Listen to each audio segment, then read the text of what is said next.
बिस्मिल्लाहिर्रहमानिर्रहीम, अस्सलाम वालेकुम। मैं हूं करामत मुगल और सियासी बैठक में मेरे साथ हैं अदील राजा साहब और अलीना शिगरी साहब। बहुत शुक्रिया आपके वक्त का। एक तो जिस जमात ने अपने लिए हकूक़ हासिल करने थे, लड़ना था, इमरान खान को रिहा करवाना था, वो तो एक दूसरे का खुद गिरेबान चाक कर रहे हैं। और असम्बली में वो फ्लोर जिसकी अहमियत वैसे भी अवाम की नज़रों में जो है वो सब जानते हैं, उस फ्लोर पर एक दूसरे को गंदी गालियाँ देना और उसके बाद गिरेबान तक हाथ जाना और कसूरवार भी निकलना। लेकिन उसके बाद जो सूरत हाल है उस पर गुफ्तगू करेंगे। इसके बाद मरियम नवाज साहबा ने कल रात को एक ट्वीट किया, वो स्क्वायर जिसका इफ्तिताह वो खुद अपने दस्ते मुबारक से कर गई थी कि पिंडी का ये रास्ता जो है लोगों की ज़िंदगी आसान करेगा। लेकिन मरियम नवाज साहबा ने जो वीडियो ट्वीट की है उस पर लोग एतराज़ कर रहे हैं कि ये भी आर्टिफिशियल इंटेलिजेंस की मदद से बनाई गई है। उसके बाद कल रात को सारी नज़रें डयाला पर थीं कि यहाँ पर धरना है और गैर मुअय्यना मुद्दत तक ये धरना है, जिसके बाद इमरान खान से मुलाकातों का दरवाज़ा खुलने वाला है। लेकिन वो तो 7 दिन का टाइम लेकर चले गए और अब अदील राजा साहब के मुताबिक वो 7 दिन के बाद सख्त लौंडा बन के आएंगे और फिर इमरान खान से मुलाकातों का दरवाज़ा खुलवाएंगे। और आखिर में IMF का वफ्द पाकिस्तान है, दुनिया की सबसे बड़ी साहूकार कंपनी पाकिस्तान को 1 अरब 30 करोड़ डॉलर देकर अब हमारा बजट तैयार करने आई है। और वो साइंसदान जो हमें पहले इमरान खान के दौर में बातें करते थे कि उनसे लायक फायक कोई पाकिस्तान में है ही नहीं, उनके बजट IMF तैयार करना शुरू कर चुकी है। अलीना शिगरी साहबा, ये जो आज असम्बली फ्लोर पर हुआ है और इकबाल अफरीदी साहब जो सबसे ज़्यादा उनका रिकॉर्ड है कि कोरम की निशानदेही करने में उनका पहला नंबर है और एडजेंट करवाने में भी सेशन उनका पहला नंबर है। आज जब उन पर हिद्दत पहुंचती है उनके बेटे की कि वो पासपोर्ट सरेंडर करते हैं और इटली का असाइलम अप्लाई करते हैं, तो क्या बुराई है इसमें? बुराई क्या है? PTI को क्यों उसमें लड़ना पड़ गया? देखिए, एक तो बहुत ही अनफॉर्चुनेट कि फ्लोर ऑफ द हाउस, ठीक है, आप ये पार्लियामेंट को मौलाना साहब कहेंगे जाली पार्लियामेंट है, आप भी इसको वो वक़्त नहीं देते क्योंकि इस पार्लियामेंट को बकौल PTI के और PTI का जो एक उनका एक मौक़िफ़ है कि उनके मैंडेट चोरी करके यहाँ पर जो हुकूमती ट्रेजरी बेंचेस पे जो बराजमान सारे अराकीन हैं वो PTI के चोरी शुदा मैंडेट पे बराजमान हैं उन ट्रेजरी बेंचेस पे। सो इस पार्लियामेंट को तो ये वक़्त वैसे ही नहीं देते, लेकिन ये पार्लियामेंट का हिस्सा है। ये कमेटियों से बाहर आ गए हैं क्योंकि इमरान खान ने कमेटियों से बाहर निकलने के अहकाम जारी कर दिए थे, अदरवाइज तो उन्होंने वापस से जाके इस पूरे सेटअप को लेजिटिमेसी देनी थी।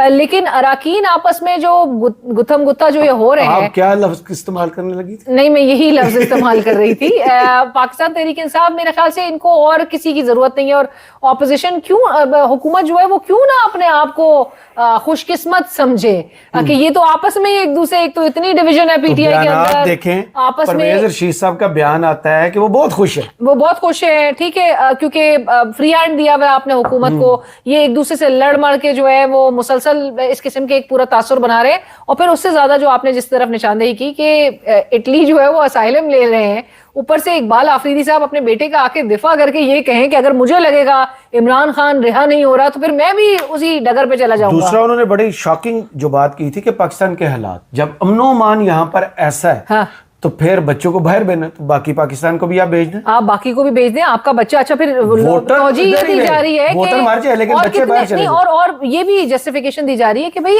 और कितनों के बच्चों ने असाइलम लिया है, सो आप जो है और बच्चों के पास ब्लू पासपोर्ट नहीं होता जिस पर वो विजिट। और तलाल चौधरी साहब ने तो यहाँ तक कहा है कि इटली ने बहुत ही खूंखार किस्म का एक जो रिस्पॉन्स इटली की तरफ से आया है वो तो बयान भी नहीं कर सकते, उन्होंने इतना कुछ माँ बहन एक कर दी होगी। पहले ही अफसर हम पे काम थे, अब उनके बच्चे भी ब्लू पासपोर्ट। और वो जो स्टेटस को तोड़ने पार्टी आई है उसके MNA उसका बेटा जो है उसके पास ब्लू पासपोर्ट क्यों है? पहला सवाल तो ये। इसमें 2-3 चीजें मैं आपको बताना चाहता हूँ। पहली चीज तो ये कि ये कोई नई कहानी नहीं है।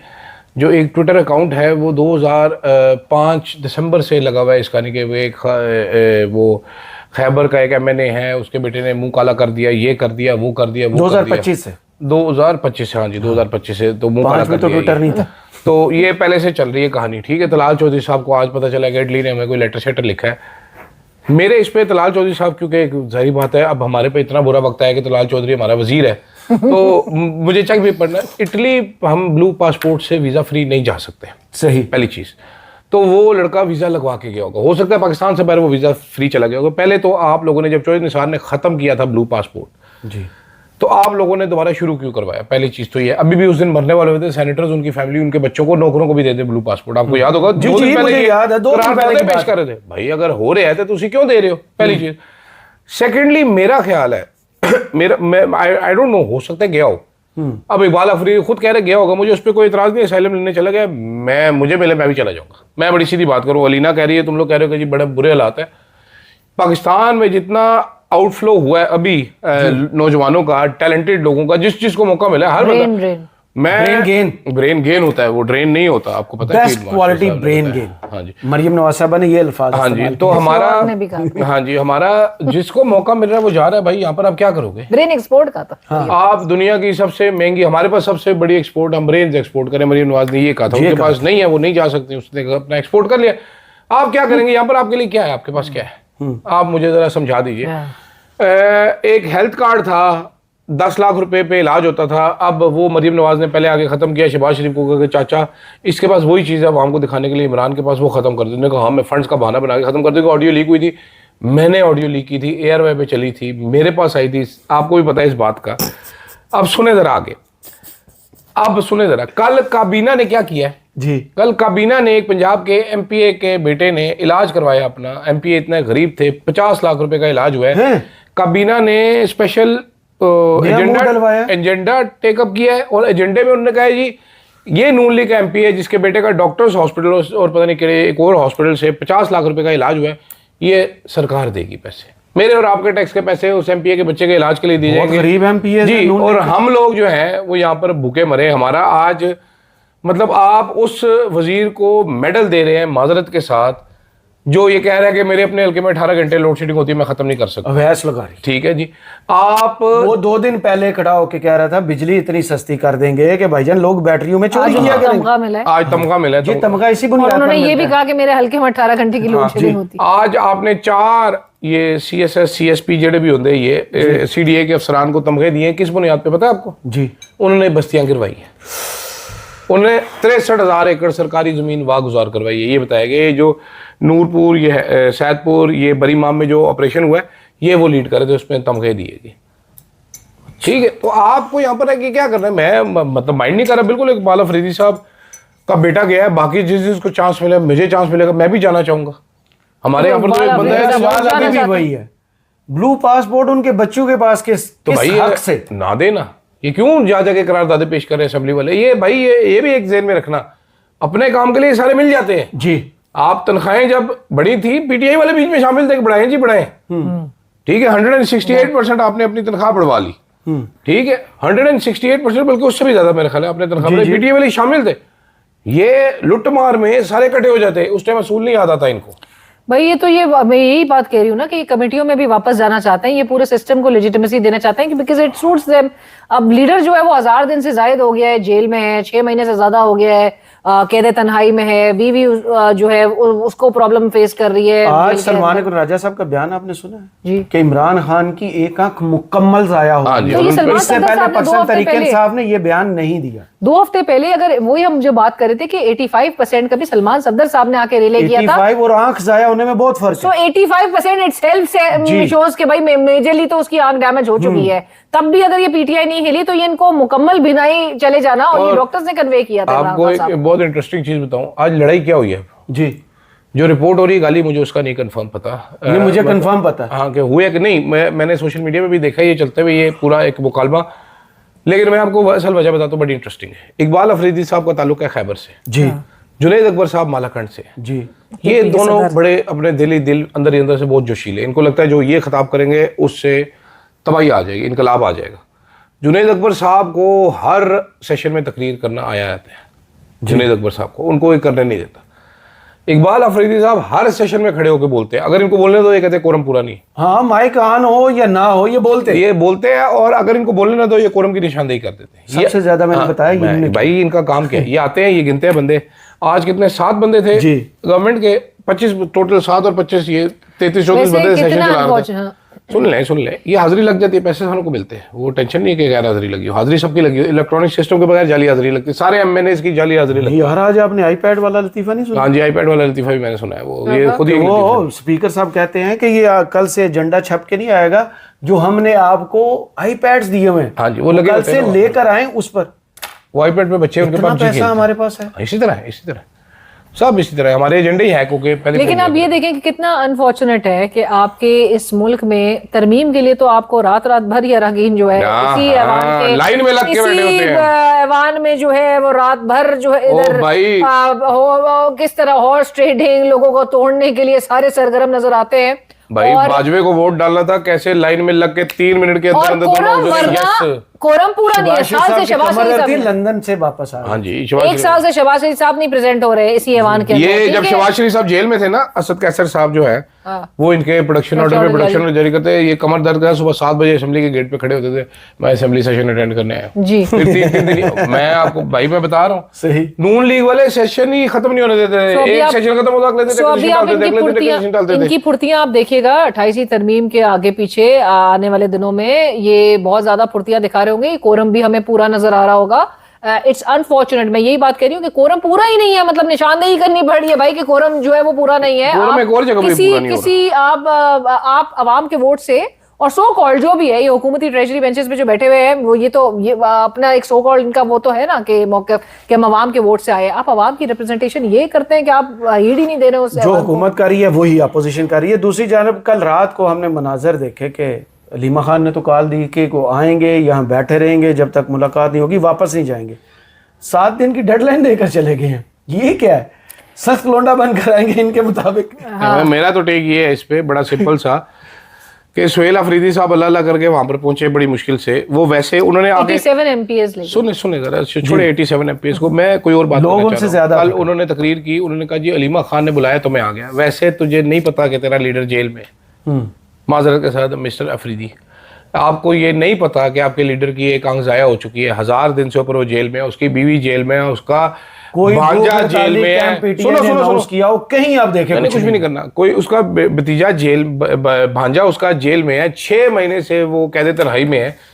बहन ने बुलाया तो मैं आगे, वैसे तुम्हारा कोई फर्ज नहीं, वैसे तुम उसके नाम पे दिए गए नाम पे चीफ मिनिस्टर बन के तो प्रोटोकॉल एंजॉय कर रहे हो, तुम वहां पर चिड़िया लेके फिर रहे हो, तुम वहां पर ठेके दे रहे हो, लेकिन ये बहन बुलाएगी तो आना है वरना तुमने नहीं आना। उसके बाद आके अनाउंसमेंट जो उस पर हंसी भी आई है कि 7 दिन आप मेरे लीडर को जेल में रखें इस गर्मी में, उसको कह देते हैं में रखें, टीवी उसका बंद कर दें, जो बंदा खाना देने के लिए आए वो उससे बात ना करे, सलाम का जवाब ना दे, उसको हर तरीके से टॉर्चर करे। लेकिन अगर 8वें दिन आपने हॉस्पिटल ना दाखिल कराया तो मैं सख्त लौंडा बन जाऊंगा। 7 दिन उसको चाहिए कि हुकूमत टॉर्चर करती रहे इमरान खान को, 8वें दिन सख्त लौंडा बन जाएगा, उससे पहले नहीं बनेगा। कमाल ही है यार वैसे खुदा की कसम। सुहेल अफरीदी साहब का यही रोल है जो वो कर रहे हैं, या चिकन रोल है? पराठा रोल नहीं, सुहेल अफरीदी साहब को ये भी किसी ने यकीन दहानी शायद बज़ाहिर तो ऐसा लग रहा है करवा दी है कि हम अगले हफ्ते इमरान खान साहब को अस्पताल मुंतकिल कर देंगे। नहीं किया तो फिर सख्त रद्द अमल आएगा। मतलब सख्त रद्द अमल के लिए भी अभी वो 1 हफ्ते मजीद वेट होगा। और मैंने बल्कि आज शायद खटक साहब मेरे प्रोग्राम में थे तो मैंने उनसे यही कहा था, मैंने कहा 1 हफ्ते तक मजीद पाकिस्तान तहरीक इंसाफ सब्र तहम्मुल का, जी हम सब्र तहम्मुल का मुजाहिरा करेंगे।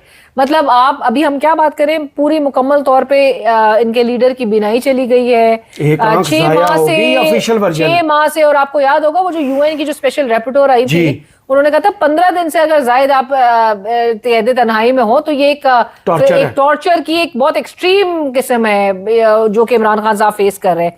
लेकिन बावजूद उसके अभी फिर अगले मंगल तक जो है वो इंतजार किया जाएगा। तारिक फजल चौधरी साहब ने मैंने कहा आप लोग अगले हफ्ते इनको अस्पताल मुंतकिल करने का इरादा रखते हैं इमरान खान साहब को? तो उन्होंने कहा नहीं जी, जब इमरान खान को जरूरत होगी ट्रीटमेंट की तो हम उनको, बेचारा तो अक्टूबर से कह रहा था पीटीआई की इंटरवेंशन की उसमें जरूरत पेश नहीं आती और ना ही कोई जरूरत है।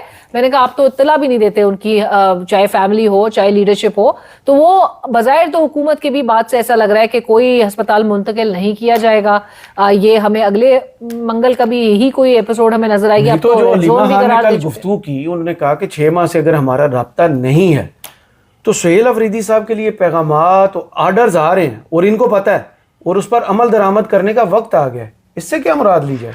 फेस सेविंग दी जा रही है। नहीं, पीटीआई के काफी लोग ऑफ द रिकॉर्ड ये भी बात कह रहे हैं कि हमें मना किया गया है कोई भी एहतजाज के हवाले से। किसने? नहीं, तो जहाँ से उनको आपको समझ आना चाहिए कि जहाँ से भी सोहेल आफरीदी साहब पे अगर अच्छे बच्चे होने की जो बात की जा रही है भाई, तो चलो। किधर से अहकामात आएंगे, लेकिन अच्छा, चलो। सड़कें गर्म नहीं करनी। चलो इस पे भी एक सड़कें गर्मी में वैसे ही गर्म हो जाती है, इस पे भी एक जरा वो देख लेते हैं ना इसको, व्यू तो पैगामात कोई तो मैं कहता हूँ हर चीज़ों की, मैं अलीना की बात मान लेता हूँ कि जी इनको मना किया है कि जी एहतजाज नहीं करना, उसके बदले लिया क्या इन्होंने?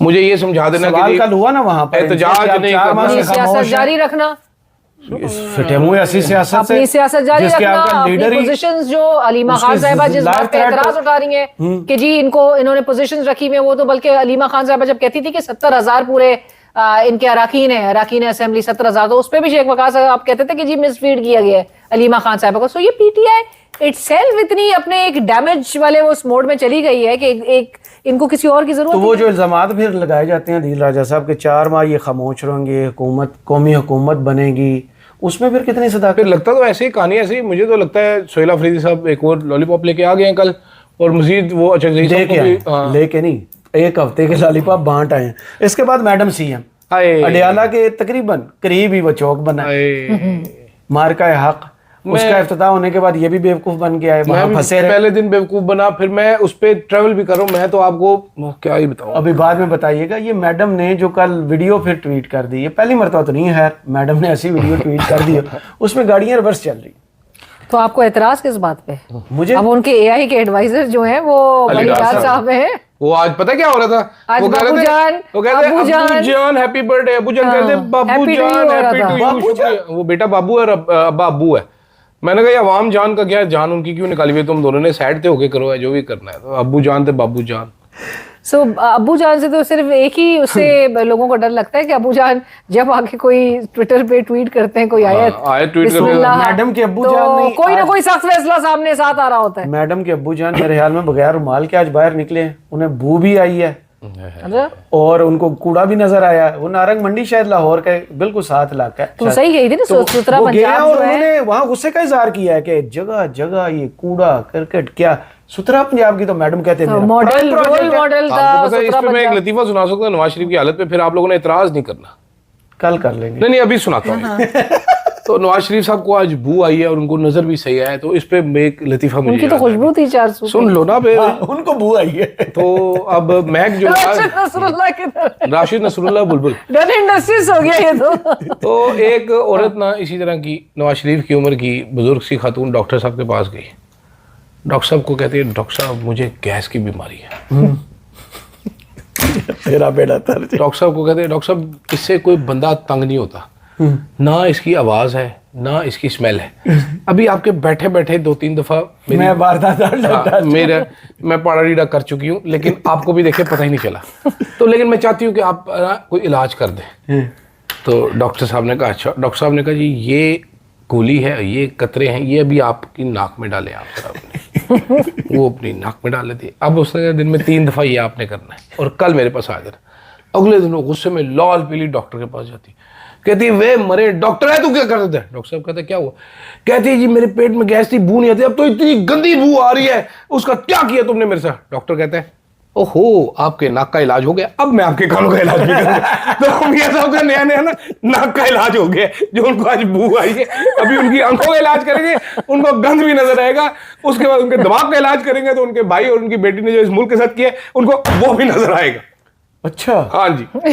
आज वो लाहौर निकले हैं तो उनको आइडिया हुआ है, उनको फिर दौरे करने चाहिए इधर उधर, दौरे पड़ने शुरू हो क्या जाएंगे। कुछ तबाही फिर चुकी है। अबे यार ये नहीं मेरे मुझे तो सवाल ये है कि ये तो मियां साहब से ही रहनुमाई ले लेके सारे काम हो रहे थे, हमें तो पूरे इतने अरसे में यही बताया गया। मियां साहब तो बू छोड़ के गए हुए थे ये। जो भी मेजर लेना होता है, अवाम पर सख्ती के जितने भी फैसले किए गए उसमें अब्बे के मियां साथ साहब जोड़ा की जाता है। रहनुमाई है। मियां साहब कहाँ तो कमरे से उठ के चले जाया करते थे जब पेट्रोल की कीमतें बढ़ाई जाती थी। दीवारें सील करवा दी। अब चुनवा देने का बस मेरा अब ख्याल मियां से। साहब को गुस्सा आज चढ़ता है। मियां साहब बाहर निकले हैं तो उनको बू आ गया। मियां साहब को गुस्सा चढ़ता है, मियां साहब दीवार की तरफ मुंह करके खड़े हुए, जैसे ही शहबाज मियां शरीफ साहब ऐलान को करते हैं ना बताना- पेट्रोल महंगा हो गया, मियां मियां साहब ऐसे दीवार की तरफ मुंह करके बैठ जाते हैं, मैं नहीं बोलता। और अब मियां नया साहब- जुमला आता है, सीने पर पत्थर रख। अब वो कहा ना असद उमर ने अगले दिन के वो दूसरे के सीने के ऊपर रख रख के ये सारा कुछ हो रहा है, लेकिन राशिद नसरुल्लाह साहब को, जो अल्लामा राशिद नसरुल्लाह यार वैसे वो उनको बताना चाहिए कि ये मियां साहब को कोई बताए कि जी आपकी बरकत से तो ये सारा कुछ जो है Rashid Nasrallah Bulbul Al Maroof done and डस्टिस, उनके बारे में नवीद सत्ती साहब जो रिपोर्टर हैं उन्होंने रिपोर्ट किया। उन्होंने कहा जी बुलबुल का एक करीबी अजीज जो है वो कनाडा में असाइलम पे है। तो भाई एक भाई उधर और एक भाई उधर, उन्होंने दो भाई। उन्होंने देखो अब ये अंदाजा लगाएं आप के मरीम नवाज का जो वजीर है उसका, जो अब इकबाल अफरीदी के बेटे को रो रहे थे, मरीम नवाज के वजीर का भाई असाइलम लेके बैठा है। एमपी है उनका भाई, पता नहीं, मैं गलत नहीं, होना तो नहीं चाहिए। है बुलबुल का। अब आए आखिरी बात की जानिब, हमें 1 अरब 30 करोड़ मिल गया है। तालियां। हुकूमत तो इस पे खुश होती है कि हमें कर्जा मिल गया। अब आते हैं उस पहलू की जानिब जो हमारी तालियां गायब करने वाला है। बजट वो बनाने पहुंच गए हैं। वो तो अभी तो पहुंचे हैं, तो उस पे हैरत हो रही है, वरना अदरवाइज तो वही बनाते हैं। आपका हमेशा अब बजट आईएमएफ डिक्टेटेड बजट होता है। पिछले साल खबरें आ रही थी, तस्वीरें नहीं आ रही थी। इस साल बाकायदा वजीर खजाना साहब की उस मीटिंग की दीदा दलेरी देखी है कि मीटिंग की तस्वीरें और वीडियो जारी की गई है कि आईएमएफ यहाँ पर बैठकर अब डिक्टेट कर, वो कहते हैं ना टेस्टिंग वाटर्स, ऐसे इकदाम किए गए जिससे अवाम का सब्र चेक किया जा रहा था, अवाम के पेशेंस को बहुत हर तरह से टेस्ट करने की कोशिश की गई। फिर अवाम जाहिर है एहतजाज की तो किसी काबिल नहीं है, आप सुन कर दिया। अब डिटाई मतलब माजरत के साथ लेकिन बेशर्मी से अगर इकदाम ये सब किए जाए, जब हुकूमत को पता हो उसने इलेक्शंस में जाना नहीं है, उसने अवाम के पास दोबारा वोटों के लिए तो जाना नहीं, ना वोटों से आना है, सो इस किस्म के इकदाम से इनको तो कोई फर्क नहीं पड़ता। हमें अलबत्ता जरूर हैरत हो रही है यार। वो मुझे तो वही याद आ गया जो नारोवाल का वाहिद पढ़ा लिखा शख्स जो है, ऐसा नहीं बात, वही तो आजकल वो हमारे पास वो फार्मूला है, पीटीआई आईएमएफ बजट नामंजूरी। मैं आपको बता देता हूँ जी उससे बेहतर मौत है। मैंने भी सुना, लेकिन आती भी तो नहीं ना इनको। तो ये मैं आपको बता देता हूँ। देखिए जो आया आईएमएफ लेके आया, जो इनको दिए 2000 अरब से ज्यादा रुपए टैक्स आमदन इन्होंने इकट्ठा करना है। टैक्स हदफ बजट के लिए 15,1300 अरब से ज्यादा टैक्स आमदन का हदफ ज़ेरे गौर आएगा। टैक्स नेटवर्क को वसी करना है। टैक्स टू जीडीपी, कर्जों के बोझ को कम करके 70% ऑफ मईशत तक लेकर आना जी। उसके बाद जनाबे वाला 230 अरब के नए टैक्सेस लगाए जाएंगे।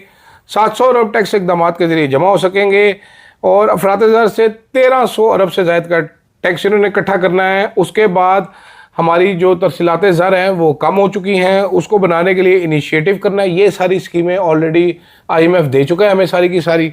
मज़ीद कोई स्कीम अगर आपको चाहिए तो ज़रूर बताएं। हम एहसन इकबाल साहब जो इस असर के सबसे बड़े दानिश्वर हैं, फ़िरौन से बड़ा उनका दिमाग है, उनसे बात कर लेंगे, वो ये करवा देंगे आपको। तो बजट अब हमें इम्पोर्टेड मिला करेगा सर। पिछले 3 साल से आपको इम्पोर्टेड बजट ही मिल रहा है हमेशा ही। अभी आप इस सिर्फ डेलीगेशन को देख रहे हैं, अदरवाइज हमेशा एक डिक्टेटेड बजट किया। आईएमएफ डिक्टेटेड बजट होता है, इसमें कोई और आके बैठना और फैसले और इस बजट से पहले ये भी नाज़रीन को बता दीजिए, इस बजट से पहले आपके मुमकिना तौर पे बिल्कुल कंफर्म नहीं ये चीजें कि 28वीं तरमीम भी करेंगे और ये लेवी की मद में मजीद भी आवाम के जेबों पे जो कुछ रह गया है वसूल कर लिया जाएगा। 127 रुपए का बता दिया गया है, तैयारी पकड़ ले। हाँ 127 या 147 127 ले जाएंगे। मजीद इसमें इजाफा हो। नहीं 127 हो नहीं सकता, पहले 60 से ऊपर हो सकता है। 100 से नीचे लेके गए थे नोटिस। ये मैं आपको कैलकुलेट करके बताता हूँ। अभी लेवी है 117 रुपए, ठीक है। 160 का टारगेट है। तकरीबन 42 से 43 रुपीज़ का एक समरी भेजी जाएगी। अभी सुन ले, ये ओगरा जो है वो अचानक से इतने पैसे निकाल के भेजेगा, इतने का इजाफा करना है। फिर शहबाज शरीफ साहब हातिम ताई की कवर पे दौलती मार के इसमें 10-15 रुपए कम कर देंगे। और फिर हमें वो जो कौन है जो आपके शो में आती है, आपकी बड़ी फेवरेट है, वो नून लिखी है मैंने, शुमाइला राणा साहब बताएंगी ये अगर 100 रुपए बढ़ा देते तो क्या कर रहे थे आप लोग, ठीक है। वो उसके बाद तो हुकूमत और फिर सोने पे सुहागा ऑपोजिशन तो है ही नहीं है इस मुल्क में जो कोई किरदार वो आपस में लड़े। उनके तो अपना गिलगित बल्तिस्तान में भी उनसे छीन लिए उनसे इलेक्शन सिंबल्स। Please explain. भाई एक लोकल पार्टी के फॉर्म में इन्होंने पार्टी रजिस्टर की, 1.5 महीने पहले पार्टी रजिस्टर हुई, नामजद वो जो कागजात नामजदगी है वो सब जमा हो गए, सब कुछ सही जा रहा था। अचानक से एक व्हाट्सएप मैसेज के थ्रू जो है वो जो काजी फाइजीसा फॉर्मूला था वो एकदम से हरकत में आया।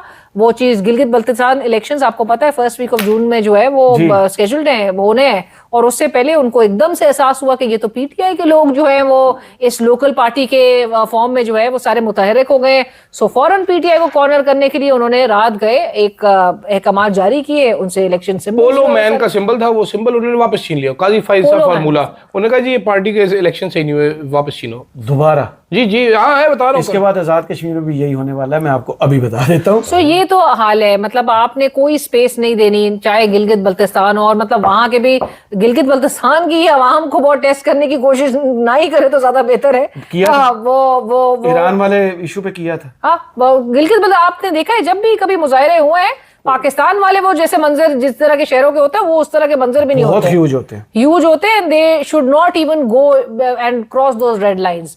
मतलब इनके लिए एक ये है कि आप काजी फाइज ईसा फॉर्मूला पाकिस्तान के हर उस पे आप तुलो अर्ज में आप अप्लाई कर सकते हैं, लेकिन जीबी की आवाम को आप टेस्ट ज्यादा नहीं उनसे क्या तवक्को करनी है जिन्होंने अच्छी भली आजाद कश्मीर की हुकूमत को 2 दफा तोड़ा और फिर तीसरी दफा मर्जी के घोड़े जोड़ के हुकूमत और बनाई। वो सारे खोते निकले। उनसे आपने क्या तवक्को करनी है, वो ये नहीं सोचते कि कितना नुकसान होगा और अवाम क्या कहती है। पूरे पाकिस्तान के साथ ही हो रहा है तो गिलगित बल्तिस्तान में कौन सा नया होगा। मुझे अदील राजा साहब और अलीना शिगरी साहबा को इजाज़त दीजिए, अपनी दुआओं में याद रखिएगा और कमेंट्स बॉक्स में ज़रूर बताइएगा ये वीडियो आपको कैसी लगी। अल्लाह हाफिज़।